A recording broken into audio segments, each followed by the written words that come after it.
La folie du coronavirus. Ce jeudi soir, le président a prononcé une allocution concernant les dispositifs pris pour lutter contre la propagation du coronavirus en France. Parmi ces aménagements, la fermeture des écoles maternelles, primaires, secondaires, universités, mais aussi l'interdiction d'un rassemblement de plus de 100 personnes en un même lieu. Autant dire que cette annonce a provoqué la panique nationale. Le vendredi de bonne heure, les retraités se sont rués dans les magasins, remplissant jusqu'à 3 caddies pour certains. Aux caisses, on pouvait voir d'interminables queues se former sans jamais diminuer.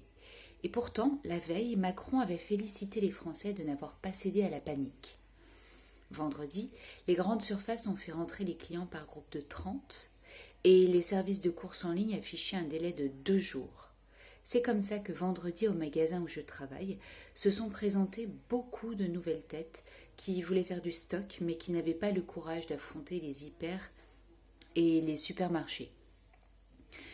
À 9h30 du matin, lorsque j'ai relevé le rideau du magasin, 3 voitures attendaient déjà sur l'aire de stationnement.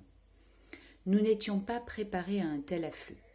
Rapidement, le riz, le papier toilette et d'autres denrées ont manqué. Le soir, mes patrons m'ont demandé si je pouvais venir travailler samedi. Tous les deux étaient malades, et puis, vu le monde que nous avions eu ce vendredi, on pouvait s'attendre à ce que ça se reproduise le lendemain. Ce samedi matin, donc, j'ai enfourché mon vélo pour me rendre au travail. Les rues étaient vides, calmes, inhabituellement calmes. Lorsque je suis arrivée, les patrons étaient déjà affairés, sur les nerfs.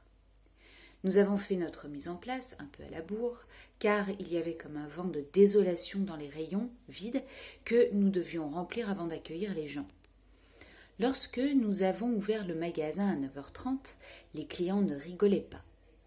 Ils semblaient tous à cran. Les uns pensaient aux moyens de concilier travail et la garde de leurs enfants. Les autres cherchaient à se protéger du coronavirus en achetant des huiles essentielles. Certains se demandaient comment ils allaient tenir s'ils devaient fermer leur commerce. Bref, personne n'était serein.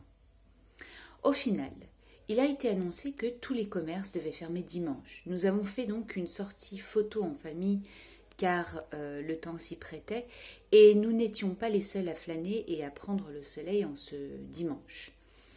Mais c'est en longeant le port que j'ai réalisé que les Français prenaient les mesures anti-propagation du coronavirus à la légère et que nous n'étions vraiment pas de bons élèves.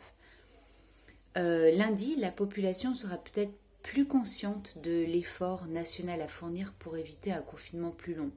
Pour ma part, je vais quand même travailler hors de chez moi puisque je travaille dans un magasin alimentaire, mais je vais aussi faire plus attention.